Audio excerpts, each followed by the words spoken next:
Is that report accurate that Mr. Matlala was given a lease for the use of healthcare facilities in the state before he was actually awarded a 360 million tender, 6 months before that?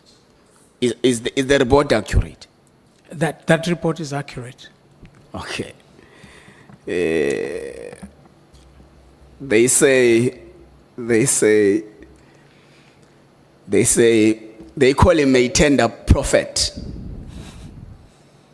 They call him a tender prophet because only a prophet would have known that in the next 6 months, a tender requiring these same facilities would be awarded to me.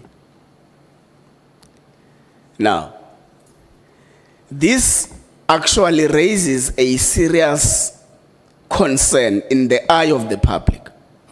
Because it suggests that 6 months before the SAPS undertook the process to award the tender, Mr. Matlala knew. As a result, he was preparing to work in respect of that tender. In the eye of the public, as we talk, me and you now. Correct. I must put it on record, as I have indicated, Chair. We had no knowledge as SAPS how and the dealings or how Mr. Matlala acquired the facility at Public Works. All we know is that Public Works had indicated to us that we must vacate the facilities. Because Mr. Matlala is coming. They just informed us that there is a supplier appointed. And we refused to vacate the facilities because we have a need for the facilities. Under no circumstances was SAPS involved in the facilitation of the acquisition of that facility. From my perspective, my department under General Stolle is responsible for the lease. General Stolle had no knowledge of that, and we have advised the National Commissioner accordingly.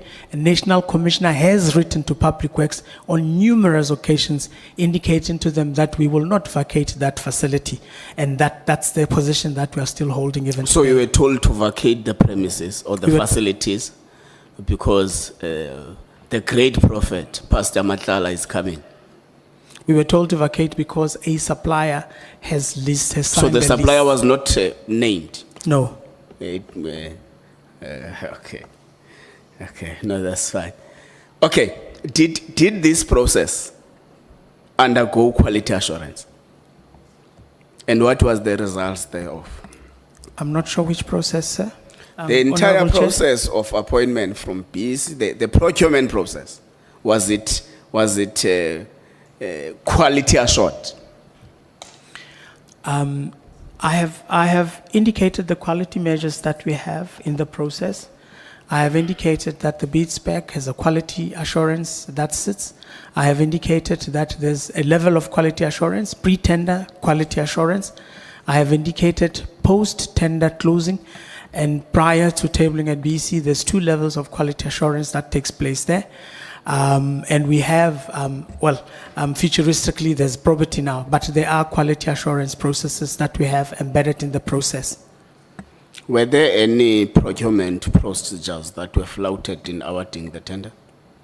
The internal audit has picked up that the suppliers that should have not advanced to the next level through the evaluation process have been advanced. Yes, the process has there been a consequence management affected to those found to be responsible for that? I have indicated that the National Commissioner is waiting for the forensic investigation, and I think I preempt that his understanding is that he needs to have a holistic picture of who else was involved in the process so that we can have everybody going through the disciplinary process at once and not to have others left out of the process. And yes, in terms of the framework published by National Treasury, anyone that is found to have led a tender into irregularities, consequence management must be initiated and concluded.